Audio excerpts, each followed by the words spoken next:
For anyone that doesn't know, we've got leaders that have different levels of sort of information and knowledge here. I'm going to try and summarize this and butcher it in the most indelicate way I possibly can. So earlier last year, the United States suspected that Iran were very close to enriching uranium. They're at 60%. They're at 60 already. If they get to 90%, they have a bomb. Yes, but possibly even with the 60%, Steve, and it depends on just how good their scientists are, and we're not really sure. So there's somewhere, we're at 60%, we're already very worried. You go to 90, it's a gimme. And then the United States dropped these big bunker buster bombs. They flew those B-2 airplanes in, dropped these bombs, smashing up the site. Yep. And then it felt like it was over. And then the United States went into negotiations with Iran to try and get some kind of deal done. To get the material we didn't get. Oh, okay. You see, why are we even talking to them? If this has really obliterated the program, why are we bothering to talk to them? What exactly are we talking about here? Do you notice the inconsistency here? So when you say we thought it was over, that's the public. Okay. Now the public, you need to understand, they're very busy people. They're playing for the price of eggs. Okay. So they're not supposed to be able to be up on this. It's a good point I've never thought about.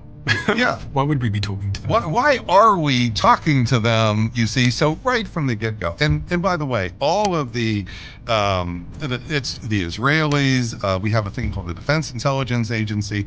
Their reports that were done after the bombing were leaked, and they all say the same thing, which is we created holes. We probably shook these underground chambers. We're not sure because we had no eyeballs on that.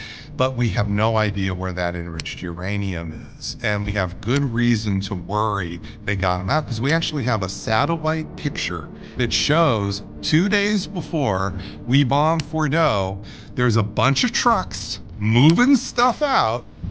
Gee, what do you think you might move out if America's about to bomb your site? Again, I don't think they're moving out the popcorn. So, and it's this material can be moved in what look like large scuba tanks. They call them scuba tanks, but I try to show pictures of this too. They're actually like as large as this table. So you need basically trucks like that satellite photography shows they took out. So we can't say for sure, but what you see is these are the indications that you worry they've dispersed the material even before we hit the site. And then we attack. Yep. The United States attacks in February 2026, which is... February 2026, February 2028, we start again, this time with regime change. Notice we don't go even after the nuclear material.